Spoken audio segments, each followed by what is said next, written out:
so the focus, FOC, focus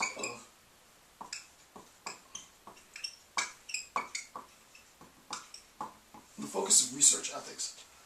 So let me begin with a quote from the text. Again, ethics in qualitative research. Research ethics have therefore focused on how well participants are treated, but has not been extended to encompass broader questions of ethics of knowledge itself, right? We have to make sure that it's not just about the treatment between the researcher and the participant, right? Ethical considerations are factored into this account. IDER. Ethical considerations should be factored into this relationship, but there is a sense in which the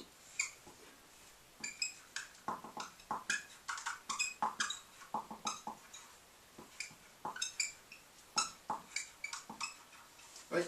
There is a sense in which, as the authors say, right, we haven't really factored into research ethics.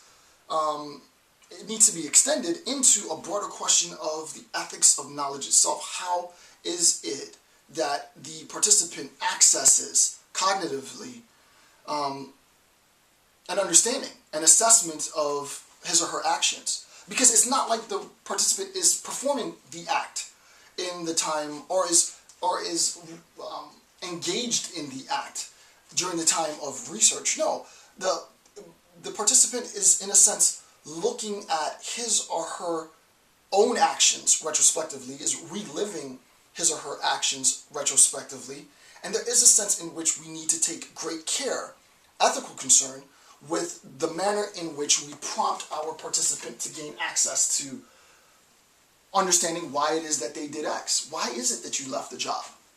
Right? What were some of the motivating factors that caused you to leave the job? Well, this happened, and this happened, and this happened, and this happened. You know, did you think that those stressors occurred for other people? Yeah, I think they did. Why do you think they stayed?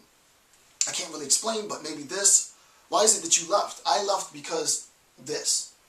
Right? There is a sense in which it's more than simply assessing the nature of the feedback that you get, right? That we do this after in our findings, right? I'm going to make my assessments and I'm going to code after.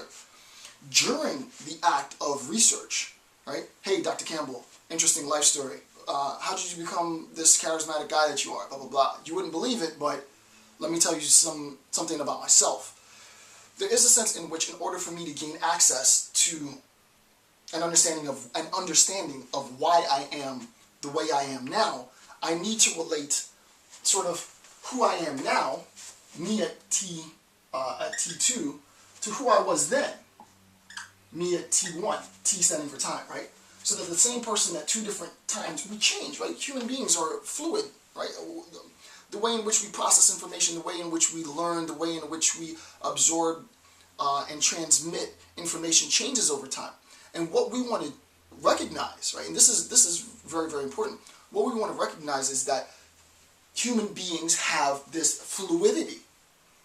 You might have been the type of person to perform action X before, right? It might have been the case that when you were younger, you would more readily leave stressors in the job market because, you know, you're invincible, you can just go out and grab another job, whatever. Whereas as you get older, you recognize that competition is a little bit more steep, and you'll probably be more willing to stay in an environment that you perceive and you recognize the stressors in, let's say, an organizational conflict, but you don't have the youth and the vibrance, you don't have the flexibility to just get up and go, right? So maybe we would factor age into one of the considerations why individuals, this is just an example off the top, one of the considerations why individuals in a stressful organizational conflict situation leave in the middle of the job. Age has something to do with that. I don't know that this is a fact, this is like off the top of my head, right? So we would make sure that we factor into account age as a potential condition that might lead an employee to just, you know, run out the front door, right? So do you have an understanding roughly of that? And then the next 2 points are pretty simple, right? We have to make sure that we factor into our ethical consideration the rights and protection and safeguarding the narrative accounts, the psychological sort of integrity of our participants. We're not going to berate our participants. We're not going to interrogate our participants. So first, with respect to participants, middle of page 8, ensuring the ethical treatment of participants is at the core of ethical considerations. That's sort of obvious. No need to write that down. The research findings, we have to make sure that the application of research findings, the intent, the political implication, the qualitative research must be all considered in assessing the ethical nature of the study. Right? So that there's an ethics of consideration in relationship to the researcher's role with the participant. There's also, however, ethical considerations that need to be factored into account in me reporting my findings. If my research was biased and I demonize the narrative of my participant in my findings, there's going to be a problem with that, right? There are ethical considerations that need to be factored into my findings, not just my role as researcher with my participants. So this whole system, if you will, is itself bracketed by ethical considerations. Ethics should structure, and we need a lot more cross-collaboration with conflict resolution theory proper and philosophers of ethics. I'm not a philosopher of ethics. I know ethics, but not to the level, professional ethicists know. And I would encourage ethicists, this is your opportunity. Conflict resolution is an emerging field. As I said, it hasn't been around as long, not nearly as long as philosophy and sociology and such. And conflict resolutionists are going to need ethicists to do some cross-collaborative, interdisciplinary work in order to try and recognize the variations of sort of ethical influence, right?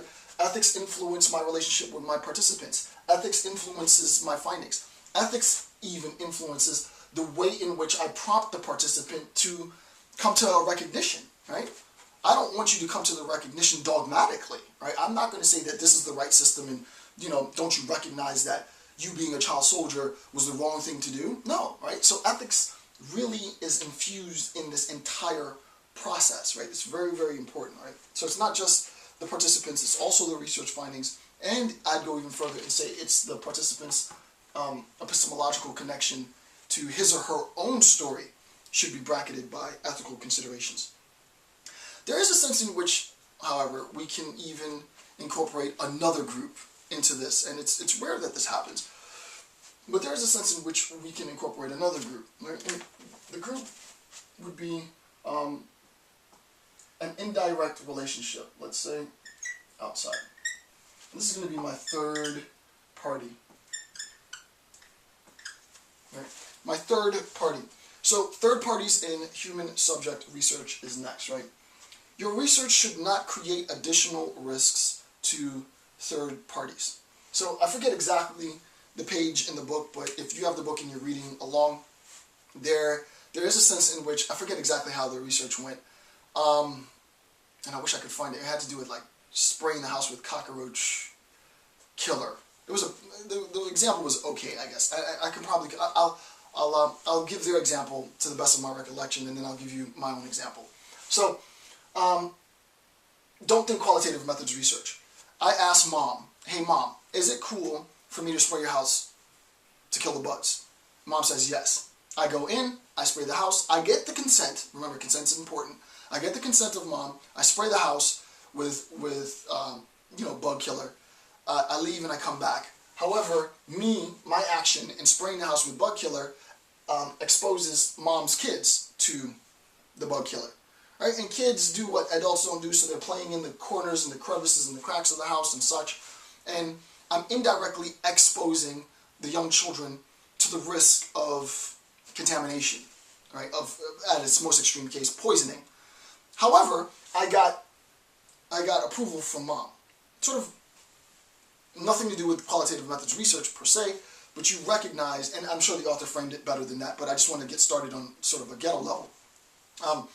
You recognize that despite the fact that you, researcher, might get consent from your participant to engage in some discourse, that there could be, and I'll give you a more